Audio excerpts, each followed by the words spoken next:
नमस्कार बंधुगण स्वागत कर ओटीवी एक्सक्लूसिव न्यूज। आज आम आसिक पहुँचुचु भद्रक न्यू कॉलोनी अपर तेबिंदार सारुबाड़ी नदी भितर। आपण को रिपोर्ट देखा देख ये आम सारुबाड़ी नदी एते जलस्तर बढ़ी जाइए कि एठी साप बेंग भली सरीसृप मध्य रही पारु नहांती। पूरा आंठुर आंठिए पानी आउठी एत सब जलस्तर देखिकी आमर दर्शक माने एठाकार लोक माने बहुत चिंतित हो पड़ी। तो आज एठार आमर गोटे दर्शक अच्छा आम पचार बुझा। आज्ञा नमस्कार।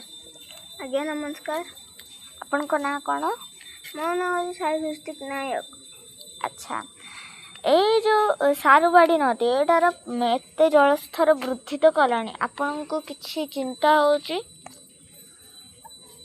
देखु ये पानी है गलानी जे लोक मैंने जावासिया करने चिंतित हो पड़े। मो जेज ताको घनिष्ठ बंधु रणा अंकल को दुकान को जीवा समय देखिले कि ए पानी जलस्तर बढ़ी फुली जाइए।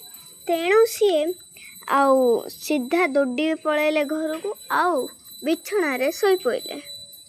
अच्छा, तो यहाँ तो बहुत चिंता करिवार मामला अच्छे। बहुत ही चिंता करंतु।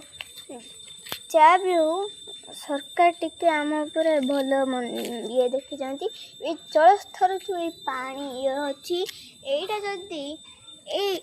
एटा जदि पानी या ऊपर को आसीगला ताने संभावना अच्छी आम आम ये पूरा टिके माने पानी मग्न हबार।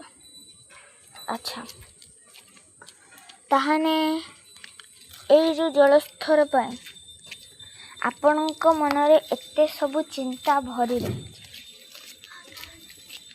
एते सब चिंता भरी रही। आमे से दर्शक को डाकिबा आसंतु।